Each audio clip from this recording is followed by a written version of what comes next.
Selamat pagi anak-anak ibu. Hari ini kita lanjutkan kembali materi kita penukar ionnya. Minggu lalu sudah, ini untuk lanjutannya. Kita masuk ke hal-hal yang mempengaruhi proses pertukaran ion itu ada beberapa, ada 6. Itu yang pertama sifat fisis dan kimia, konsentrasi larutan, kecepatan alir, waktu kontak, kemudian pH, kemudian tinggi atau jumlah penukar ion. Kemudian kita masuk mekanismenya. Mekanisme atau tahap-tahap proses pertukaran itu mekanisme proses pertukarannya itu dianalogikan dengan proses absorpsi. Apa itu absorpsi? Absorpsi itu sama dengan penjerapan, yaitu dengan menggunakan sebagai padatan sebagai penjerapnya atau adsorbennya. Mekanismenya di sini ada beberapa, ada 5.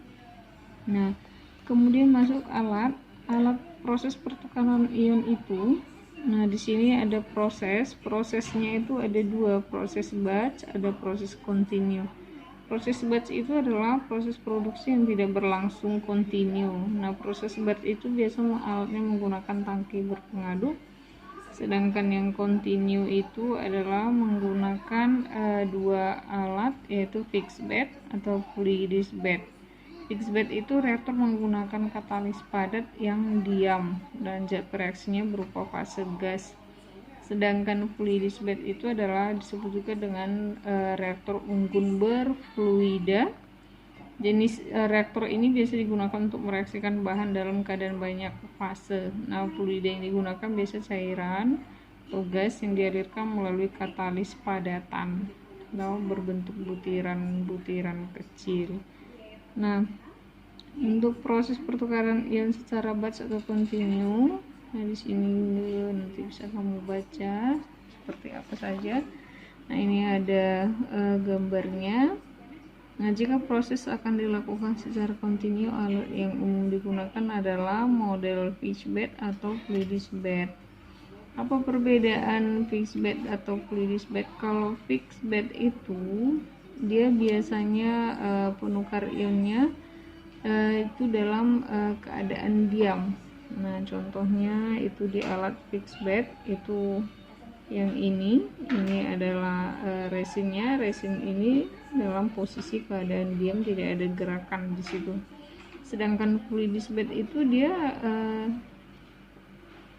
penukar ionnya itu banyak terjadi gerakan di situ, bisa terjadi gerakan. Nah, di sini ada penjelasan dari gambar. Nah, ini nanti bisa kamu lihat, kamu catat nanti. Situ penjelasannya sudah jelas. Model fluidized bed merupakan penukar ion yang dimasukkan dalam kolom atau menara, kemudian dialirkan dari bawah dengan kecepatan tinggi. Jadi kalau fixed bed itu dia larutannya dari atas ke bawah. Sedangkan kalau fluidized bed itu dia dari bawah ke atas, maka dia terjadi fluidized bed. Cairan yang masuk, kalau dia masuk dalam alat fluidized bed itu dia bersentuhan langsung dengan penukar ionnya, sehingga di situ ada terjadi gerakan. Nah, tapi karena terlalu sering terjadi gesekan antara penukar ion, nah kemungkinan penukar ion itu akan mudah hancur. Nah, hal ini akan menyulitkan dalam pemisahan selanjutnya. Nah, ini contohnya.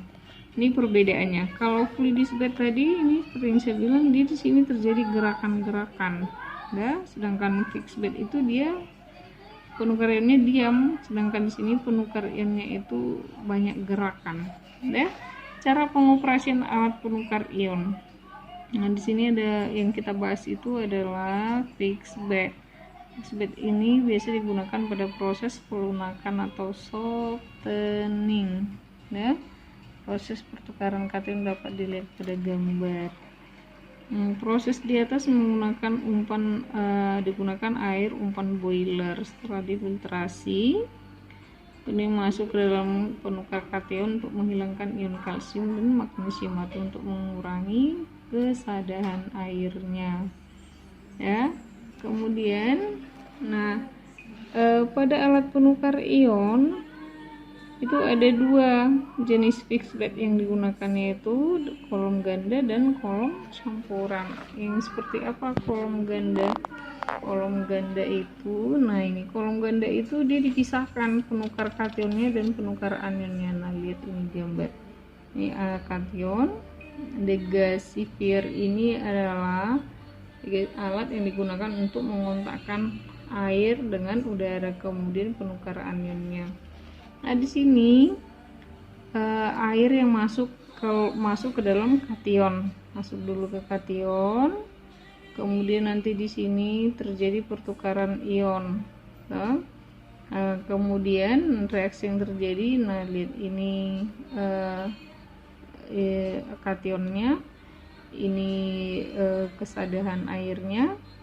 Nah, kemudian setelah keluar dari kolom dialirkan ke degasifier, dihembuskan udara dari blower. Kemudian ini reaksinya H2CO3, nanti terbentuk air dan karbon dioksida. Kemudian dari degasifier dipompakan ke bagian atas. Nah, ke bagian atas masuk ke anion exchanger. Nah, reaksinya ROH 2 kali tambah H2SO4, nanti terbentuk RSO4 tambah 2H2O. Nah, kemudian di sini ada jika penukar ionnya atau resinnya sudah jenuh, itu ditandai dengan konduktivitas anion naik, FMA-nya turun, pH naik, kesadahannya di atas 10. Kalau resinnya sudah jenuh, pH turun, SiO2-nya lebih besar dari 0,2, konduktivitasnya turun. Regenerasi dapat dilakukan dengan prosedur. Nah, regenerasinya ini, regenerasi itu maksudnya memunculkan kembali resin yang mengikat tadi. Kalau anion apa dia diikat, kation apa. Nah, ini dia prosesnya. Nah, dia diregenerasi. Kalau untuk kation itu dia menggunakan H2SO4 regenerasinya ya. Sedangkan untuk regenerasi anion itu regenerasinya menggunakan, ini regenerasi anion itu menggunakan yang namanya NaOH. Nah, jika dia sudah selesai, nanti dilihat pH-nya sudah di atas 7,5, SiO2-nya sudah lebih kecil 0,2, konduktivitasnya 45 milimikro. Nah, ini reaksinya. Nah, ini RSO4 tadi yang sudah diikat oleh resinnya dimasukkan atau dicuci atau diregenerasi dengan NaOH, nanti akan terbentuk lagi ROH 2 kali. Kemudian untuk fixed mixed bed atau campuran atau fixed bed kolom campuran. Nah, fixed bed kolom campuran ini tidak dipisah lagi anion sama kationnya, tapi sudah dalam satu reaktor. Contohnya seperti ini. Nah, ini sudah di dalam satu reaktor. Nah, di sini umpan masuk dari atas langsung masuk ke anion, kemudian nanti turun lagi ke kation. Itu dihasilkan air demin. Nah, ini mix exchanger dan cara menyebabkan air dari anion dulu menuju kolom, setelah melewati resin anion kemudian ke kation. Nah, ini kalau dia sudah jika sudah jenuh, resin dalam mix juga harus diregenerasi. Nah, ketentuan kejenuhannya, lihat kesadahannya lebih besar dari 0, SiO2-nya lebih besar 0,2, dan konduktivitasnya naik terus. Ya, ini cara regenerasinya. Ini sama juga.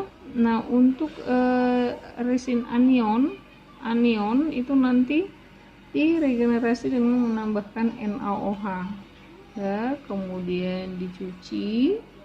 Nah, kemudian sedangkan untuk kation itu dia menggunakan H2SO4. Nah, Nah, ini dia untuk fixed bed campuran. Nah, ini bagaimana mengganti resin penukar ion. Nah, di sini penukar ionnya bisa kita ganti dengan itu kalau dia secara sintetik ya, penukar sintetik. Nah, untuk penukar sintetik, nah di sini sama juga reaksi proses regenerasi secara sederhana dirumuskan. Nah, ini reaksi. Kalau dia sintetik, biasanya resin kation itu dia mengandung Na, sedangkan untuk anion itu mengandung Cl. Nah, untuk perawatannya di sini nanti bisa kamu lihat, silakan kamu baca. Nah, jadi untuk materi kita penukar ion sampai di sini, silakan anak-anak ibu catat semua. Minggu lalu sudah saya kasih materi yang pertama, itu kamu lanjutkan di buku catatannya dengan yang ini. Jadi minggu depan ini kamu kumpulkan catatannya tanggal 3 November, dan tanggal 3 November kita akan ulangan tentang penukar panas dan penukar ion. Sekian dan terima kasih.